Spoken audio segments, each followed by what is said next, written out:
I was shocked when I heard that Fort Worth just became the 10th largest city in the United States of America, and also shocked that Austin is now bigger than San Jose, California, where I've been working on an 11-track station design at Diridon Station that serves VTA Light Rail, Caltrain, Amtrak, UP, and future California High-Speed Rail. And we need more stations like that in Texas.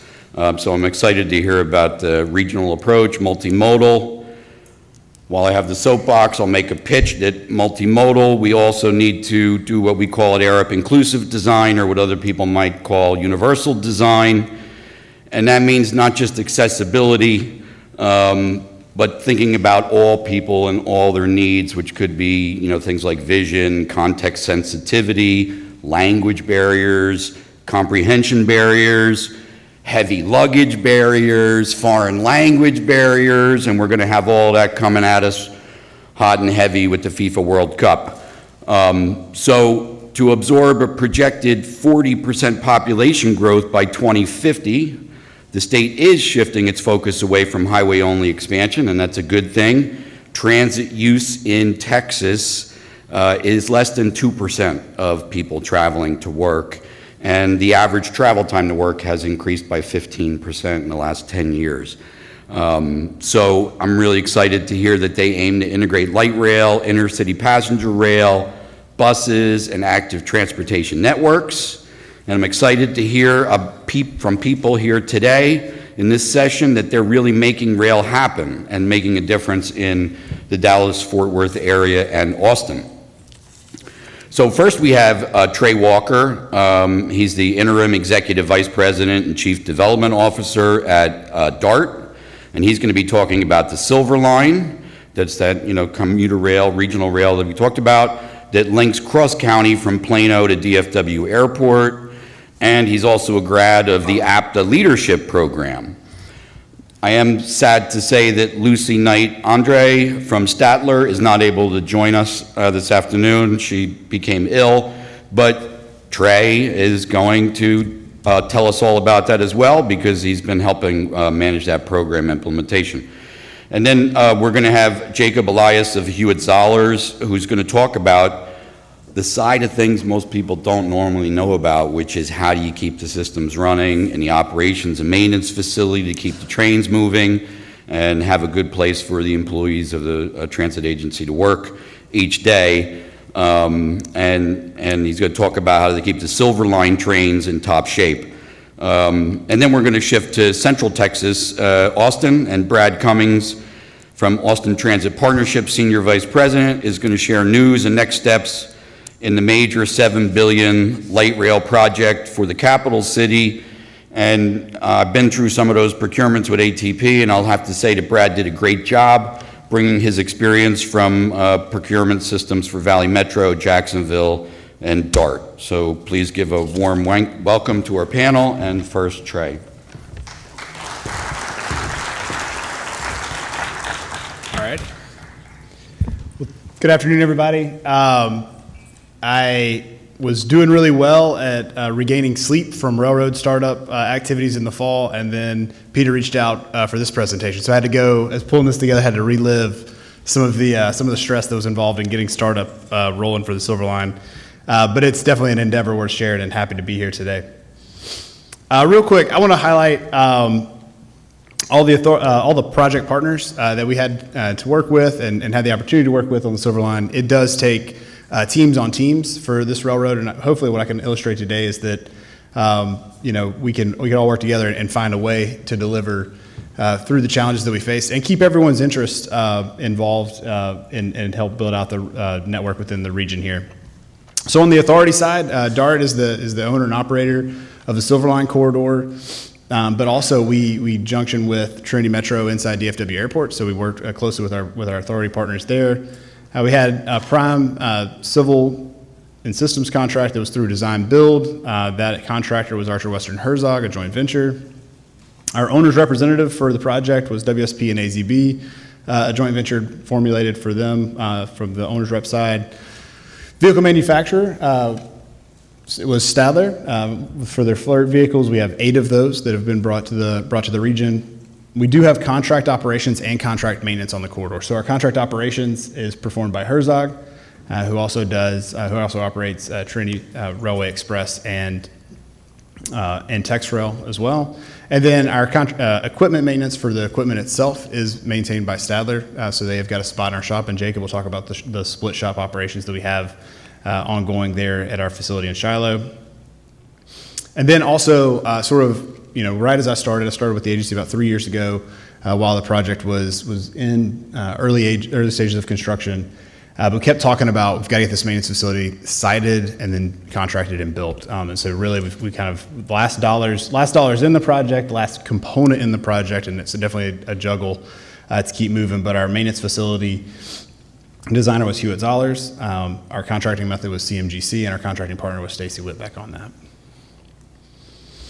So the corridor itself is 26 miles, spanning 7 cities, and adds 10 new commuter rail stations across the region. We focus mainly across the northern part of the service area within DART. So working east to west, we start at Shiloh Road in Plano, have 2 light rail connections, one in Richardson and one in Plano, around 12th Street and City Line Bush. Traverse through UT Dallas. We have a station at UT Dallas, which is one of the only college campuses within on our network. And then we move to Addison, where we have a very busy bus transfer facility. Another light rail connection is facilitated at downtown Carrollton. I've got a couple photos coming up of the downtown Carrollton station area and the intricacies of the freight corridors that intersect there, as well as the light rail station.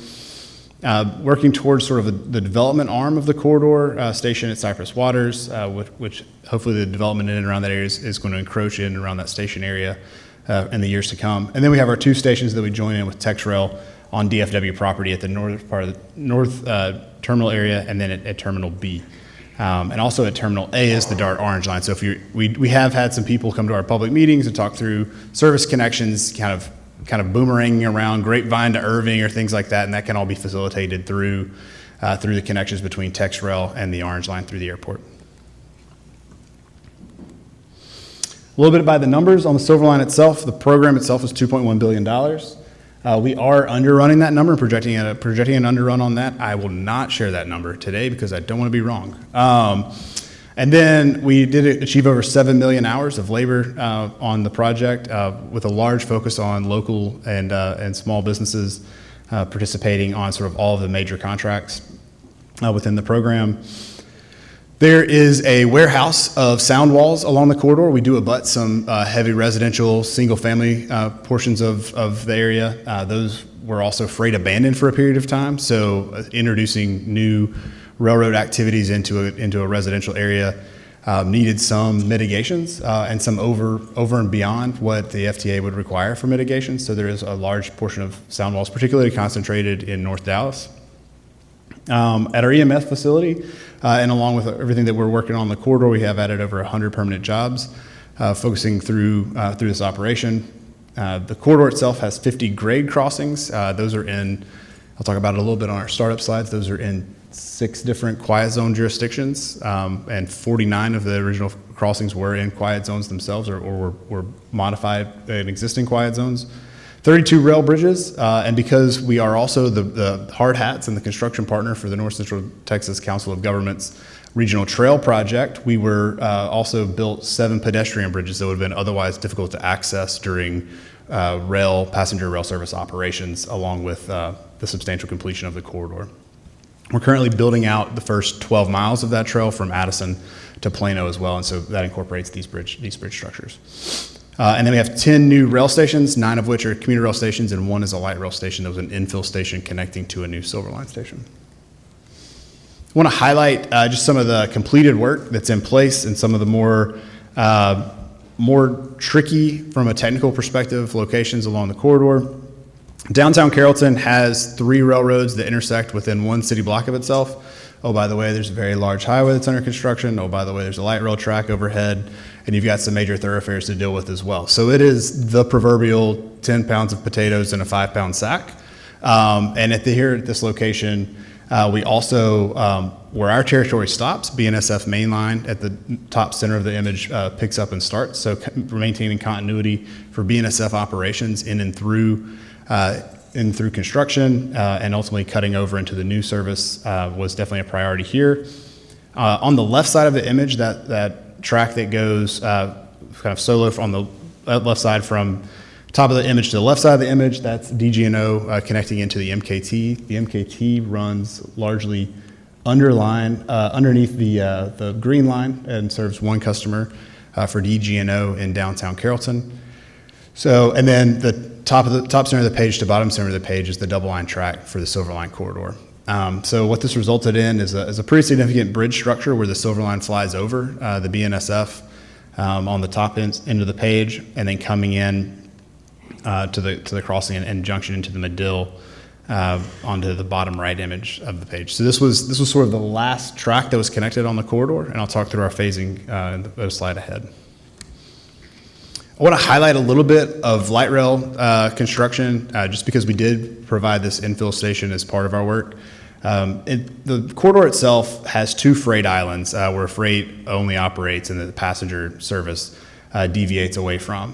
One of these is in the Capel area, where Fort Worth and Western stays on the freight island, and then we deviate to serve the station at Cypress Waters. The second one of these is in Richardson, where the city put a heavy interest in having a connection with the red line at City Line Bush Station. And so we deviated from the traditional freight corridor to serve that development. This is right where we come back onto the traditional freight corridor and passenger service returns to the Cotton Belt corridor. And that's happening underneath at the bottom of the page with the track connecting in to the right side and the single track freight segment tying into that from left to right. Immediately above that is the red line. And so we had an existing red line bridge built around 2002.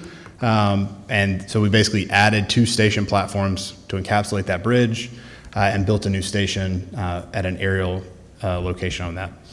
One of the reasons I want to brag on this part of the project and really take a victory lap for the project partners with Archer Western, with our designers on Jacob's side, and then on our construction side, we built this entire station with about 3 days of service interruptions to our light rail passengers. We were able to do this completely under single tracking or non-revenue windows, but for lifting the bridge spans, the concrete precast girders over the overhead catenary structure and setting it next to that warehouse building on the left side of the image, and their signal cut over on one weekend last August. So a really shining achievement in that we can keep infrastructure moving and keep passenger service alive and operational while we're doing big, expansive projects.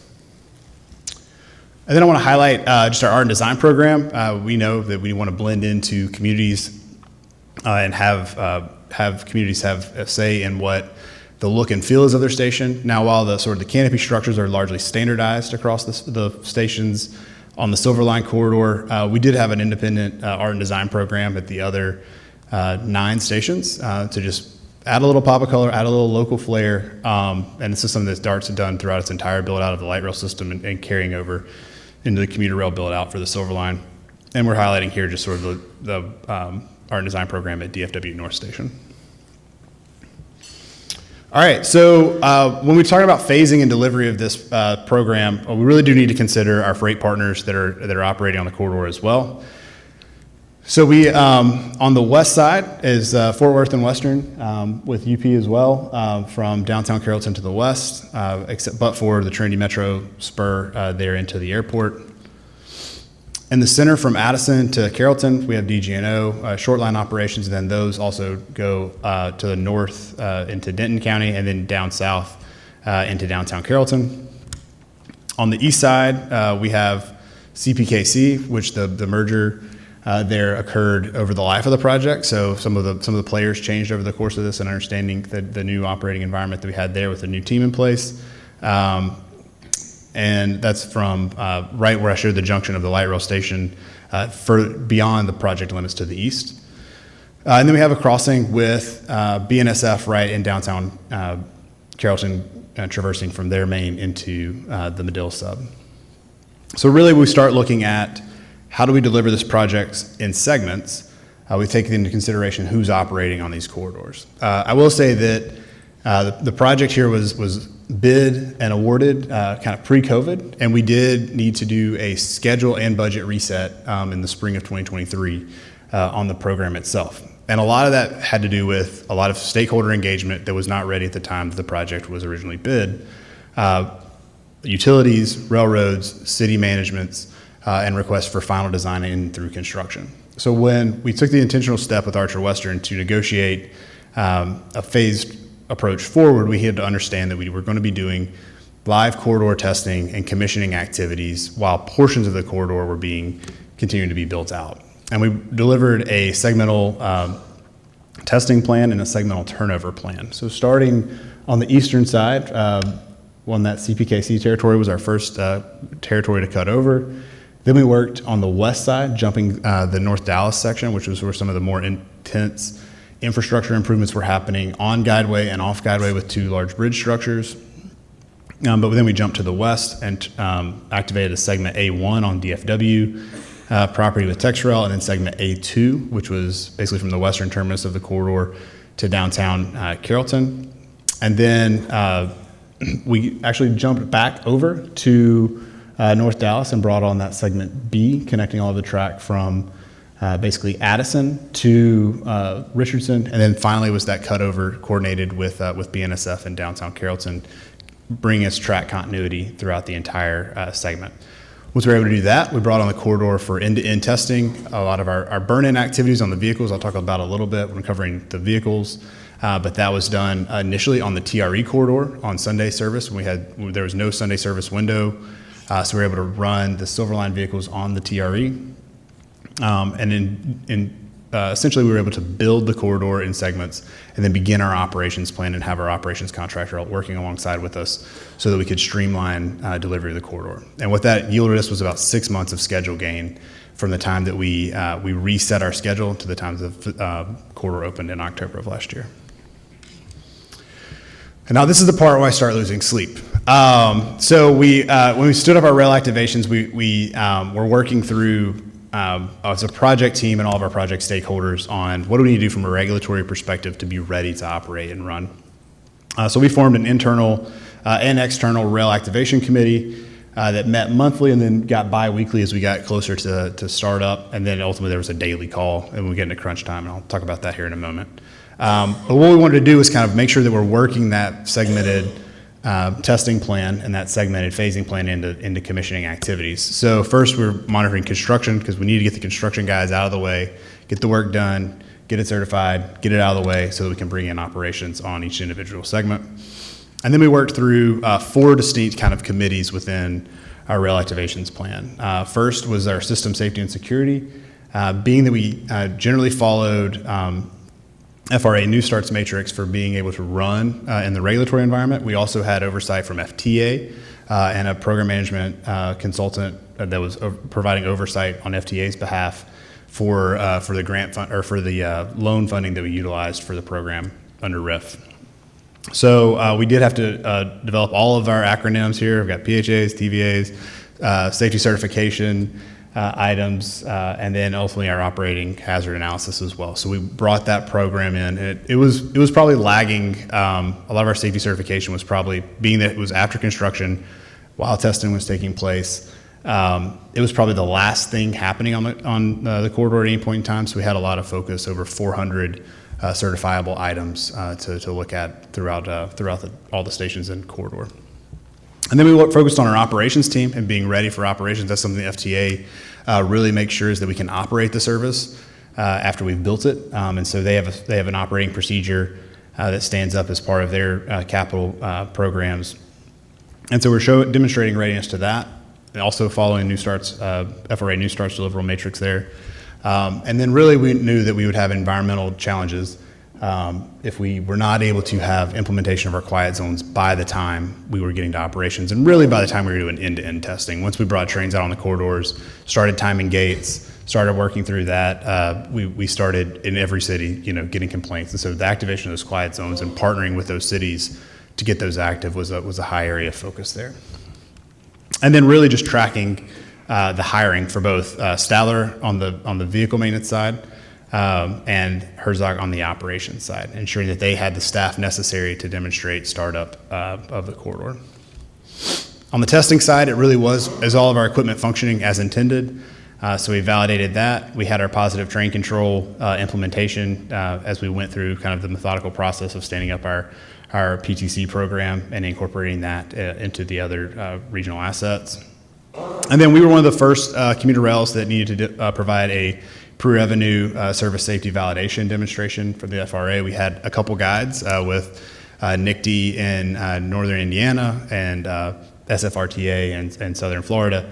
But we were able to essentially establish a testing program that could prove to the FRA that we can operate the service as printed on our schedule.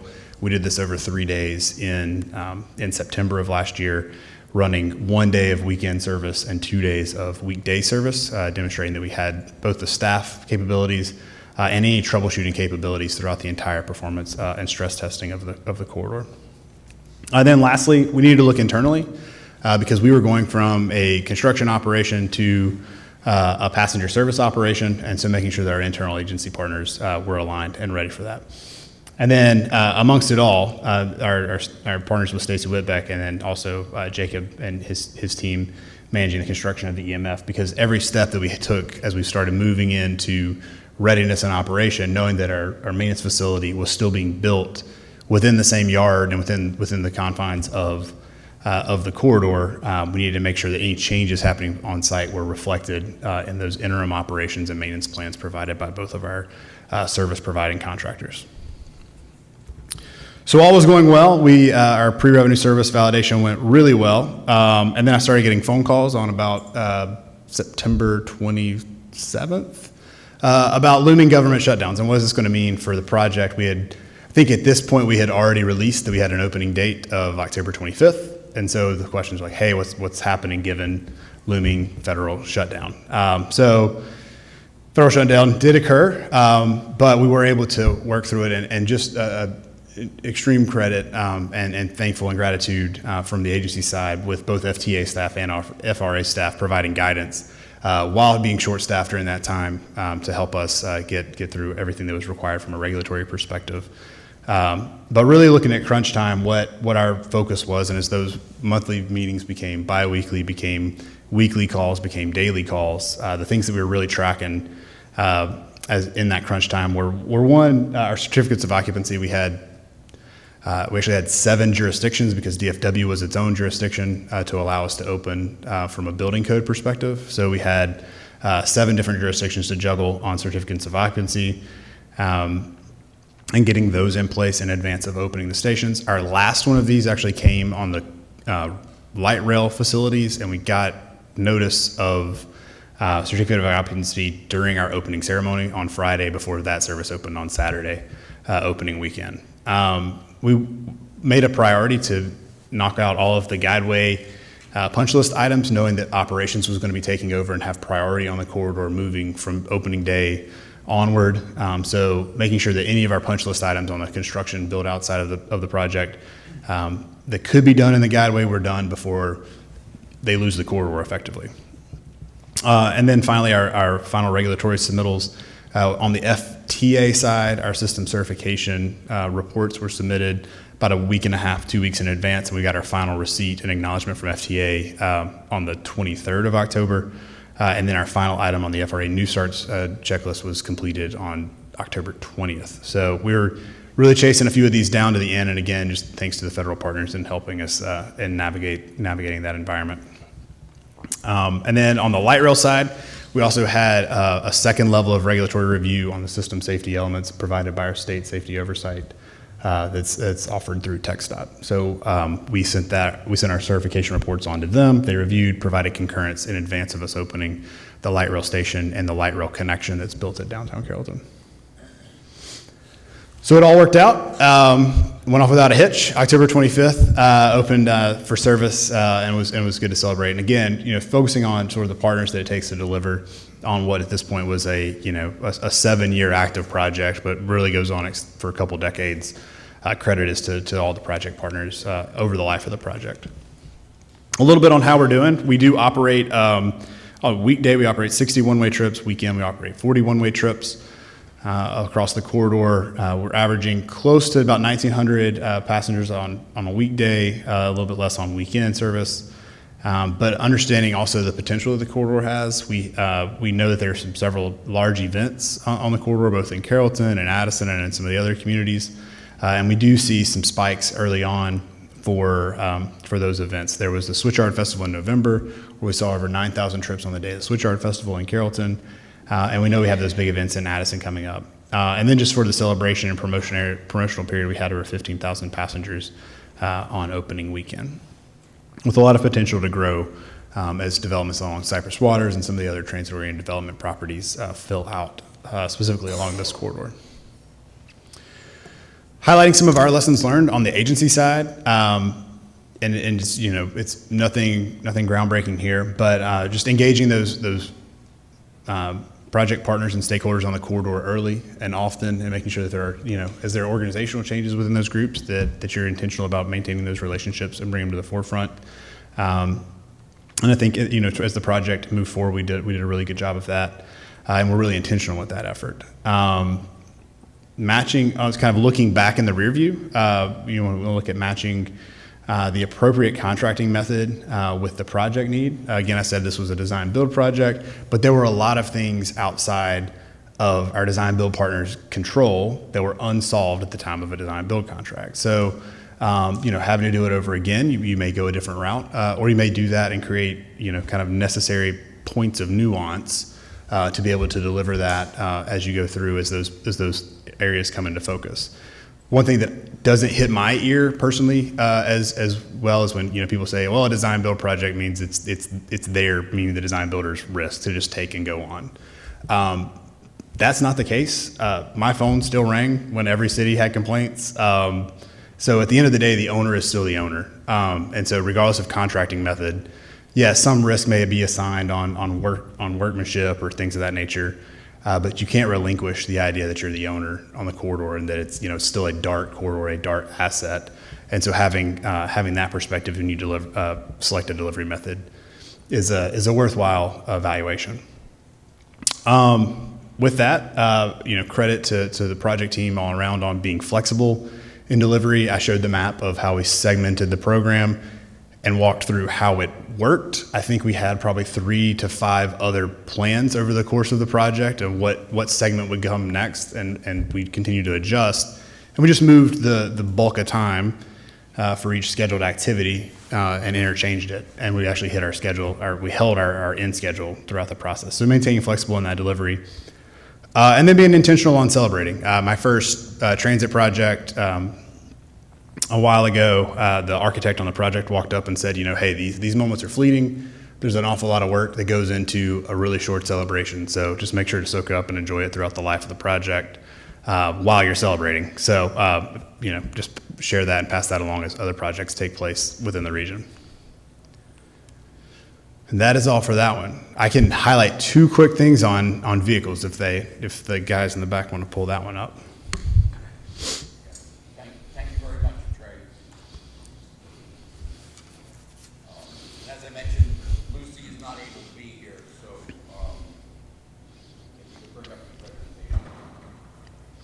Excellent. Well, obviously, I'm not Lucy. Andre was Stadler, and I hate that she couldn't be here to highlight their contributions to the project. They were a great project partner to work with through the delivery of this corridor.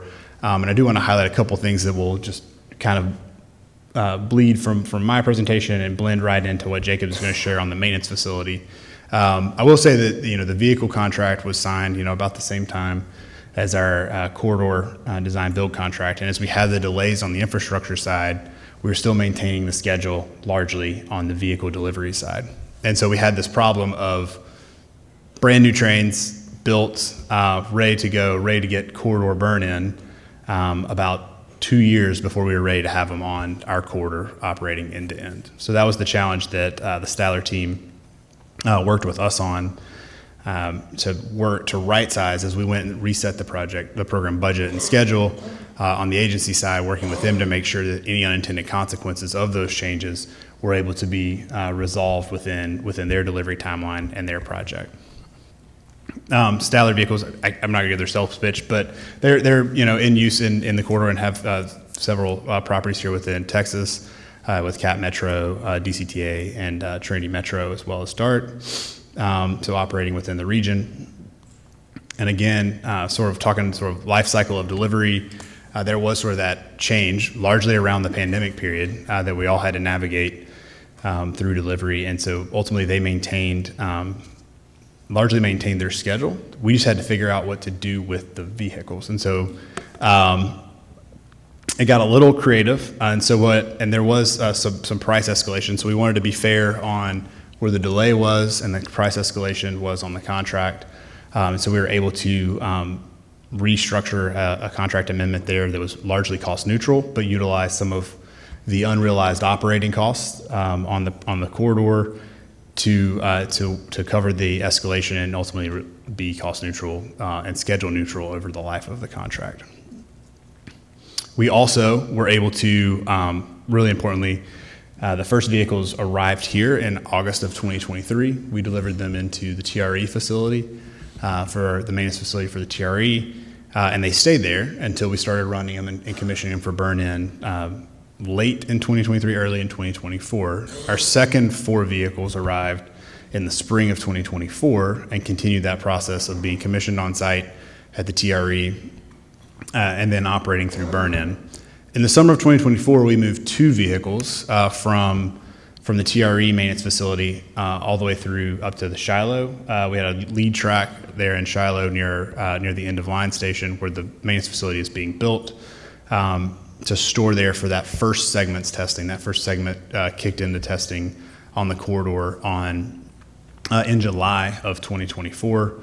So they were able to operate and maintain remotely the 2 cars that were in Plano while maintaining the rest of the fleet out of the EMF on the TRE. Gradually, as each of those segments came online, more of the fleet began to move up into Plano and come into service. We went from 2 to 4 to 6 to 8, I believe. And so ultimately, by about July of 2025, we had all 8 of the vehicles on site. And so that became a juggling activity in what yard track was constructed, where could we store it, what if we did do some storage on the main of the vehicles, which I think gave us all a little heartburn, but we were able to successfully navigate it in planning with the construction on the property as well as with the startup activities that Herzog was operating. And then also the Stadler team worked with us on an interim maintenance plan, knowing that we were going to be largely homeless on the vehicle front for the large part of 2.5 years. So a lot of sort of that right sizing and restructuring on the contract amendment for them was how do we buy out this interim maintenance plan, given that we're not going to be in operation for a period that we determined that we were going to be in operation. And then on the maintenance side, they've got the maintenance contract and getting them mobilized. So one of the things we did on the interim maintenance piece was we built a yard pit that was not originally part of the design for inspections in the yard while the facility was being built at the maintenance facility. So built a yard pit for inspection purposes and also worked with sort of other properties in the area, TRE and TexRail, to do any sort of heavy maintenance that was required through those startup activities. All right, and then I think I can hand it on over to Jacob to talk about maintenance facility.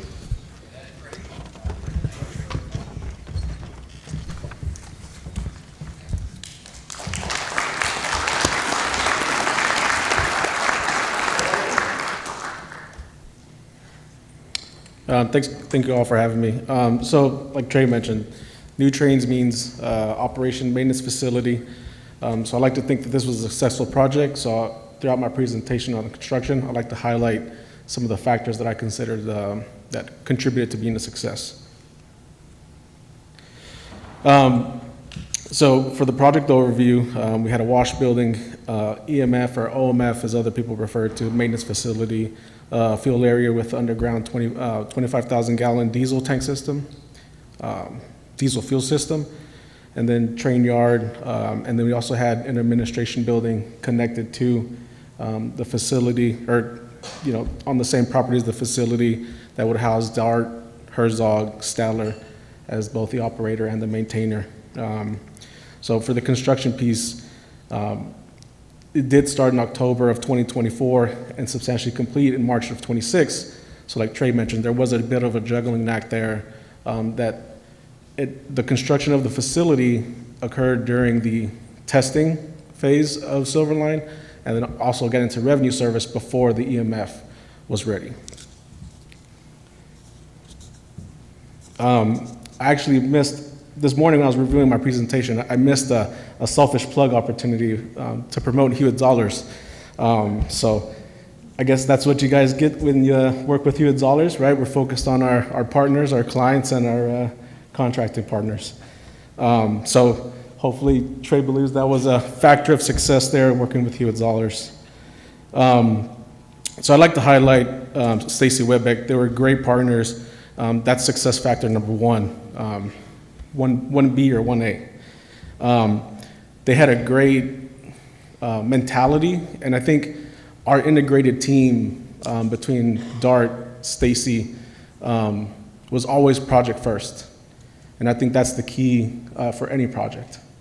I like to think that when we were housed together at 3201, we all kind of wore the same jersey. We take off our Huitt-Zollars jersey, our Stacy Webeck jersey, and put on the Dart uniform together. So another success factor, in my opinion, is the alternative delivery. With hard dollar jobs, that first price you get is hardly ever the last price. And so going with a qualifications-based procurement method, you're getting the best value for your project. And that was really key with this sort of facility. There's a lot of quirks that go on with the facility. So getting Stacy Webeck, the builder, at 90% design, the last 10%, I feel like we've made a lot of improvements to get to the final proposal for the project. So another product of the alternative delivery and bringing on their builder during or before the construction documents are finalized is being able to open your books and do a little bit of risk sharing, risk analysis. So that's another success factor. I feel like that was really key to the project. Risk equals cost. That's a fact. So whenever I went to negotiation training when I was with a contractor at Balfour, the one thing I always remember that I always keep in mind is in negotiations, you always want to show as many of your cards as possible to the other group. And that way you're just open and collaborating together. That way, you really see what the cost drivers are. What's important to you may not be important to them, and what's important to them may not be important to you. So it's always a best practice to kind of show as much as you can. And I feel like we did that during the negotiations phase of our final proposal. A part of that, and I think Trey spoke about this, is evaluating who's best to handle that risk.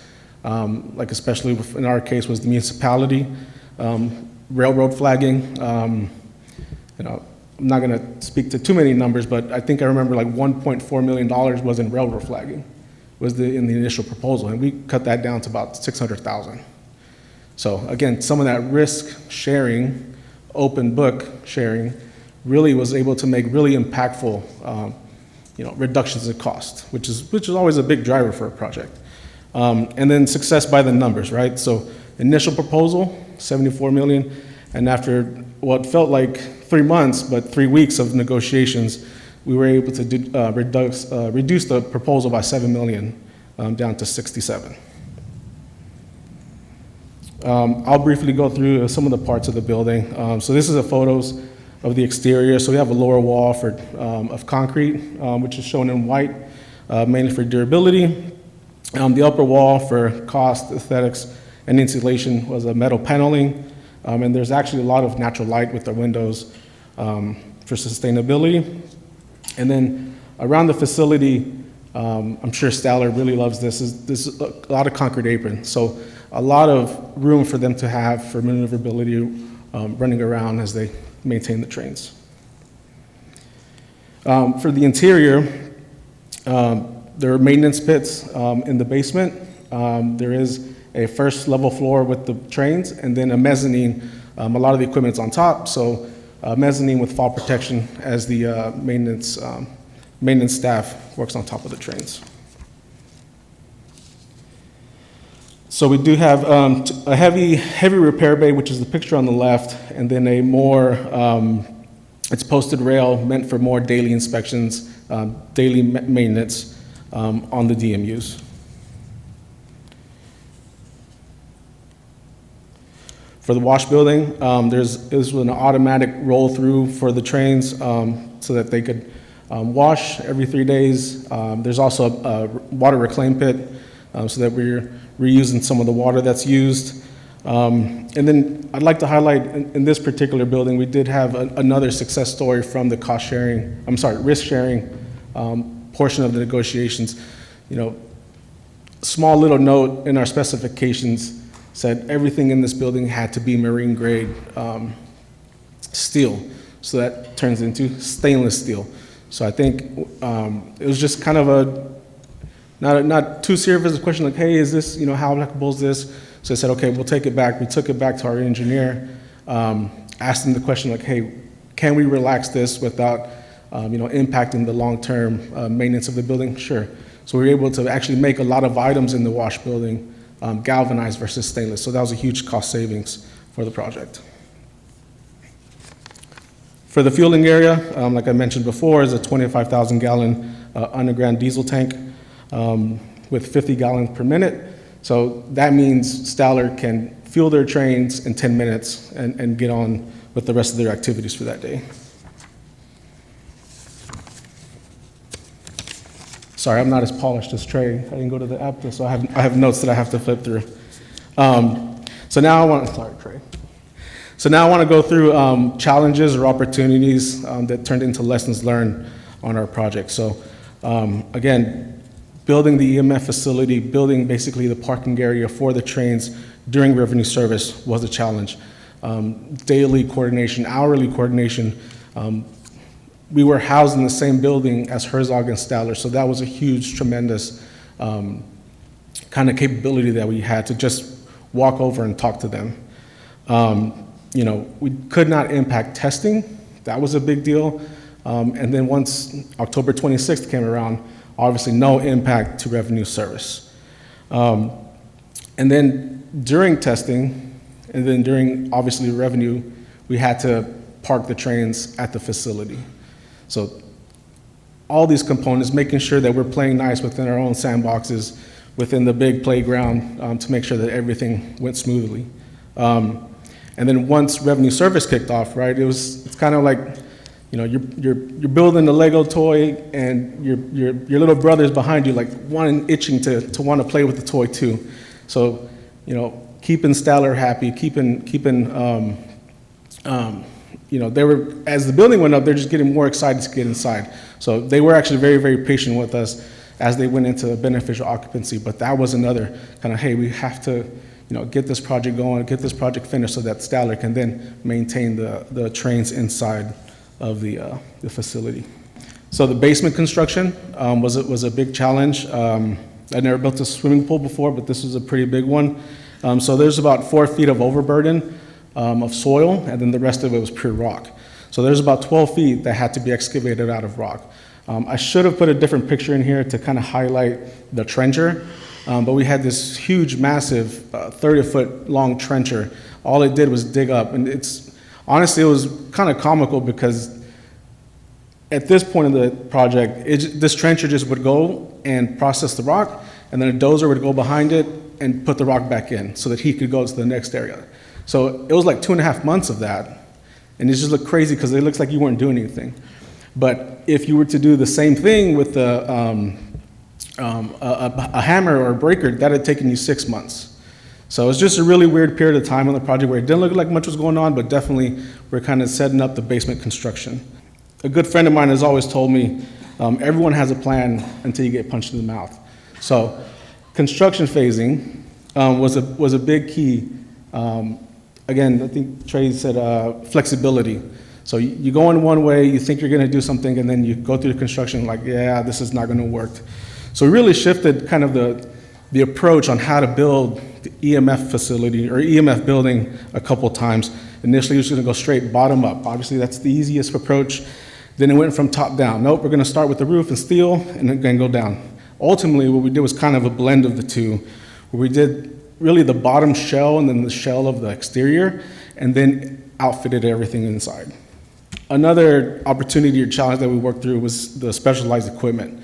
So delegated design is kind of like the key words in my mind. It's like, okay, all right, that means, sure, delegated design, but we need to make it talk. So system integration with all the different components that we had within the building.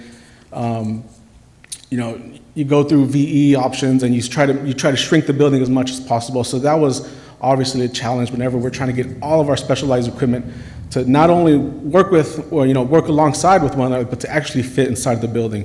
So we had a 20-ton overhead crane, we had a fall protection, radiant heaters, vehicle exhaust, and 20-ton column lifts, all to fit inside, right? So that was another kind of challenge is going through the delegated design. Each one of our suppliers is only thinking about what they're providing, but with Stacy, we're putting it all together, making it work inside the building. And then I can't go without, my background's heavy civil, so I can't go without mentioning concrete. So the importance of specs and then enforcing your specs. So we had a dry shake material that we went through. Credit to our team to really enforcing the specs as far as doing mock-ups. It was kind of annoying at first. I'm sure from our partners on Reyes side that we were enforcing the mock-ups, but it really was a learning process of getting them used to working through the material, especially in the summer heat. So we went through about 3 rounds of mock-ups till we were finally comfortable with going in and putting the concrete in the building.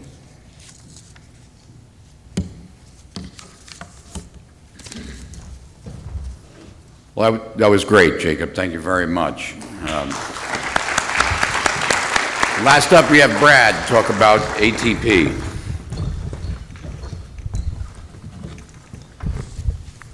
Good afternoon, everyone. My name is Brad Cummings. I am a Senior Vice President with the Austin Transit Partnership, which is the local government corporation formed jointly between the City of Austin and Capital Metro, who's the regional transportation provider in Austin, to design, build, create, finance, operate, and maintain the future light rail system here in Austin, Texas. Austin is the 12th biggest city, and it's about time it has the transit system to support it. Cap Metro does a great job providing a commuter rail line that takes people from downtown to the northern suburbs. It operates a great bus system, but it's time to give Austin something that it's been wanting for a very, very long time. Starting in the 80s, there were referendums trying to get light rail to happen in Austin that were unfortunately unsuccessful. But in 2020, the city of Austin, the citizens in Austin, voted to increase their own property tax in order to fund Austin Light Rail and a few other transit projects along the way, which is really interesting considering that 4% of the population in Austin currently use transit, but 60% again voted to increase their own taxes to build it. And we take that duty and obligation very, very seriously in everything that we do. So quick intro, the Austin Light Rail Phase 1 is a 9.8 mile system starting north on 38th Street and Guadalupe, just north of the University of Texas, Austin. It'll go south through downtown, cross Lady Bird Lake Bridge, go down to South Congress, which is a popular destination for shopping and restaurants and bars.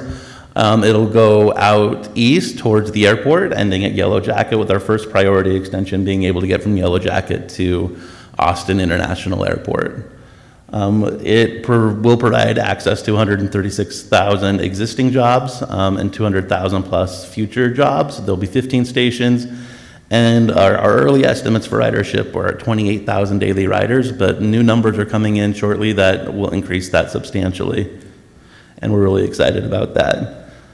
Here's some artist renderings of what the project will hopefully look like soon. Here's the train going over Lady Bird Lake Bridge. Here's the drag at UT Austin. Down south, everyone here loves HEB, and our station will be right outside of the brand new HEB build on South Congress. We anticipate going east on East Riverside. We'll be building a hike and bike trail along the way, and we are building some eco tracks along that system as well. And here's an overview of the whole system going into downtown from our operations and maintenance facility. We are currently in the planning and design project development phase. We received our NEPA, our FEIS or EIS back in January. We're working on getting into project development really, really soon, or into engineering really, really soon. We anticipate being able to do that next year in the federal process. And everything we've done has been aligned to get through the federal process as quickly and efficiently as possible, knowing that a lot of projects kind of struggle to be able to get through that really effectively. Okay, now I'm really excited to talk about what I'm very, very most familiar with the process, which is the procurement. I'm a procurement guy. Are there any public procurement people here today? Raise your hand. Perfect, I can be really honest then. I'm sure everyone's gone through the public procurement process at least once or twice and has probably had some struggles in being able to do that. One of the benefits of being a new agency is I got to write our procurement rules from scratch. It's a dream that every procurement person wants to be able to do, and we were able to do that. And by being able to do that and getting our board and having a board that is so supportive of trying to do things differently, we were able to write a really good and effective procurement code that allows us to be really creative and thoughtful in how we have procured everything. So we have had 3 major procurements that we've issued in the last year and a half, starting with our main civil rail station systems, which we commonly call our LRT solicitation.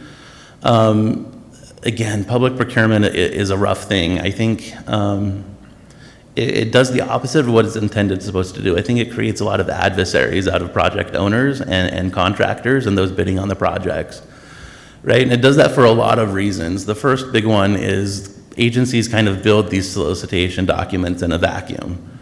They don't talk to the industry before or while they're building it, and then magically they throw it out on the street and say in 30, 60, 90 days, if you're really, really lucky, put together a 200-page proposal, give us your best A talent, make sure you partner with a local small and minority and diverse-owned firms that will be happy with your proposal and give us the best pricing that's possible. And when you fail to do that, we score you poorly. We move some of you forward to the next round. We pick the one that we like the most least or least most, and then we negotiate a contract with you, and that takes months and months and months. And then we finally sign it, and no one's really excited on day one. And then we work together for 6 months, and it's not working well. And we blame you and ask you to switch some people. And we wonder, like, why did it happen this way again? And it's because the way the project was started created that. So we wanted to be really intentional on not creating and following the same cycle that capital projects have developed in the United States. And the way that we did that was by doing procurement, hopefully, we think better. We started out by giving the industry full copies of our solicitation documents, the RFQ, the RFP, the scope of work, full terms and conditions, months before we actually issued the solicitation itself, through an RFI to solicit and receive feedback from the industry on what we got right, what we got wrong, what could be done to improve the scope, the solicitation documents, the contract. And we met with anyone who wanted to meet with us multiple times through that RFI process. And most importantly, we listened. We received 250 comments or questions. Through this RFI process, we incorporated 150 plus of those comments and suggestions into the actual solicitation documents. We issued the RFQ back in June of last year. We received 3 proposals. Now this is almost $4 billion projects, and the number of firms and competition is really limited just due to the sheer size of the project. So we had 3 really solid, really great proposals that came in. We moved all 3 forward to the RFP phase where they submitted their approaches to the technical and innovation and scheduling and all of those schedules and plans that we ask for. And we evaluated those, but here's where we also did things a little bit differently. Firms build projects, right? They do, but really it's the people inside the firms that build the projects. And we wanted to make sure that we selected the people who were best situated to work with who ATP is. Now, we met with everyone through the RFI process. We met people, all the firms that proposed during the RFQ process and again during the RFP process. We did not shut off communication. We just made sure communication was always fair, open, and transparent. We never responded to anything but in writing, but we listened to comments and suggestions, and we made multiple changes through this process. In the RFQ, we received 10 questions. In the RFP, we received 8 questions. We had to issue one addendum for each solicitation. There weren't major surprises, major issues that popped up along the way that had to be fixed, because we fixed them through that RFI process and by listening. And then after we evaluated the technical proposals, we invited all 3 firms to come in and go through a collaborative behavioral assessment with us. Now, what is that? And that's something that's done often in the UK and in Canada and Australia. But essentially what we did is we had the key personnel and key staff for the proposers come in and work with ATP through a 2-day workshop where they work with key staff on ATP side through real life things that happened during the course of delivering a project. And we evaluated how able they were to collaborate with our team through that process. Now, through those workshops, we threw in stressors that changed the circumstances of the task at hand, because we really wanted to see true personalities pop out. Because it's really important that you see that early on in the process. Now, what we heard back from this, from the contractors that participated through this, is they changed their teams because they realized some of their people couldn't do this. And if you couldn't do that at this stage of the project, you're not going to be able to do it 2 years down the road. So they changed their team and their team dynamics to be able to meet and work with ATP's team, which was really exceptional. After that, we did conduct interviews as well, which was great to kind of finalize the selection process. Interviews are good. It's good to see people and how they act for an hour. But anyone can be anything for an hour, right? Like, I've been standing in front of you for 7 minutes, and you're probably thinking like actor, model, athlete, triple threat. When in reality, transit nerd, and you would have seen that through a CBA, a collaborative behavioral assessment. It's really easy to be anything you want to for an hour, but getting into the details and seeing how people think was really important to us. And then we identified the highest ranked firm, which is a joint venture between Stacy Whitbeck and Sunt. We started negotiations with them.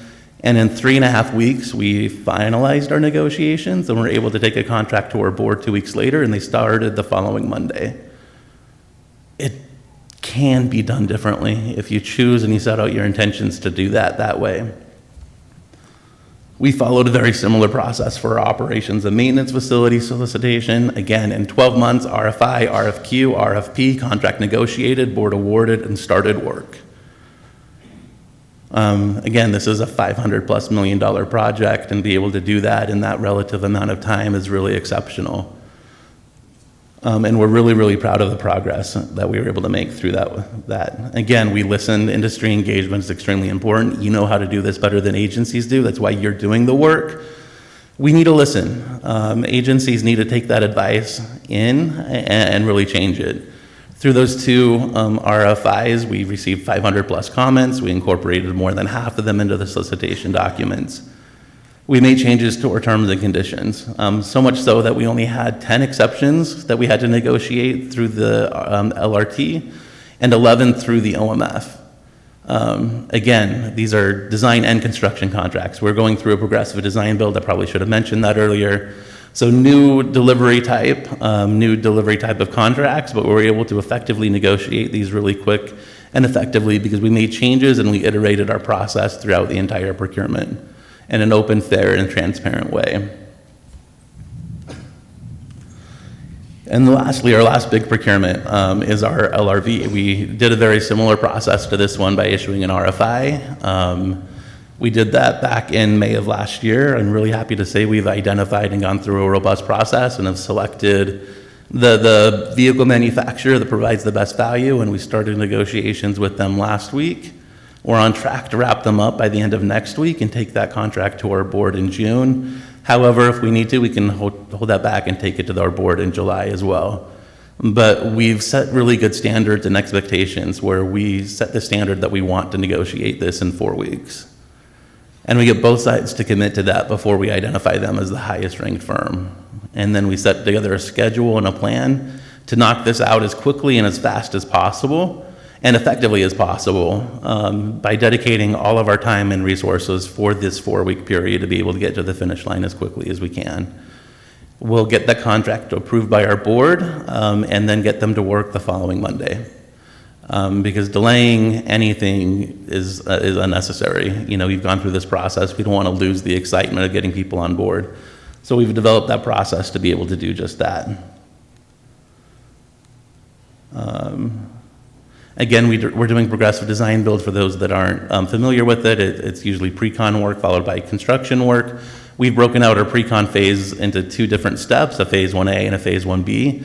Phase 1A is about getting estimates on cost and getting value engineering and innovations done and completed. We're having them complete a ROM with the design that we gave them. They're innovating and designing and advancing that design a little bit to like a roughly 40% base design, and then they'll give us another cost estimate based on those changes, because cost in delivering this within the what we can afford is extremely important to that. So we've developed open book cost estimating methods and plans to be able to do exactly that. And our goal is to be able to start construction in 2027 and hopefully have this completed in 2033 and operating by the end of the year.